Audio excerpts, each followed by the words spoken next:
So here we have the Hyundai Kona on a 70 plate. I'm going to start off by showing you around the outside of the car, and then we'll hop in and run through some controls on the inside.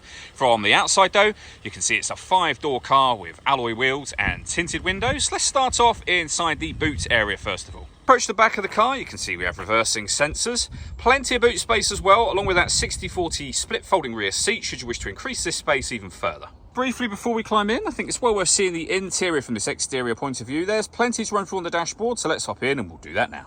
Okay, now that we're inside the car, we're going to start with the dials. Over on the left-hand side, first of all, we have the battery charge level at the bottom.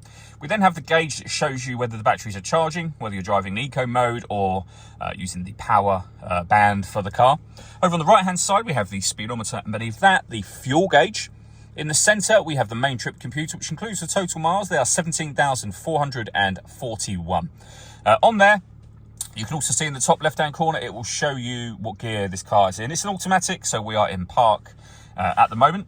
You can change the information displayed in that main section using buttons on the steering wheel for various different menus, as you can see. And those buttons are just here. We have cruise control and speed limiter as well, stereo, and phone controls, including voice activation for the phone. You can only use the phone controls after you pair the phone up to the car, and that is done over on the touchscreen in the center just here. So a number of options available to you up here, I say including phone. In that top left-hand corner, we have our satellite navigation. It's a really nice clear color display. We've done a video in the past that shows how this system works. You can find that on our website and on our YouTube channel. When it comes to music, we of course have the radio, DAB, FM and AM radio, as you can see. If you want to listen to your own music, you can do. You can do that under the media heading, or you can press the button down the bottom here that says media. Nothing is connected up at the moment for you to listen to your music, but you will be able to connect up a USB device. You can stream your music wirelessly via Bluetooth audio. This car also has Apple CarPlay and Android Auto, depending on the phone that you have. And all of that is accessed down the bottom just here, as I say.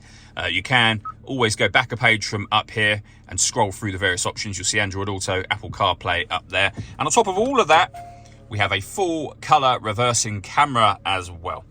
Working our way down, we have the climate control. So first of all, you can adjust the fan speed and essentially turn the system on. You can change the direction the air is being distributed in, and of course the temperature as well. When you're happy with those settings, that's your air conditioning turned on. Same button again to turn that off. Or you can hit auto. The car will now maintain the temperature you've asked for by taking full control of the fan speed and direction of the air for you. If you make any manual adjustment, you'll see auto has now gone off. You can put it back on your own settings here. You can also recirculate the air that's in the car.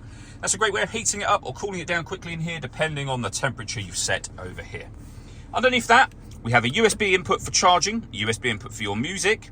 We have a 12-volt charging socket as well, just there, and wireless charging. So if your phone supports wireless charging, lay it on here. A light will come on in here to let you know that it's working, and your phone will charge on that pad. We have the gear lever for the fully automatic gearbox. And down the bottom here, you can turn your parking sensors on and off. And we have an electronic handbrake with auto hold function as well. All that leaves me to say is thank you for taking the time to watch this video. If you'd like to come and see this ULEZ compliant car for yourself and have a test drive, please feel free to call either of our MJA sites. We'd love to hear from you soon.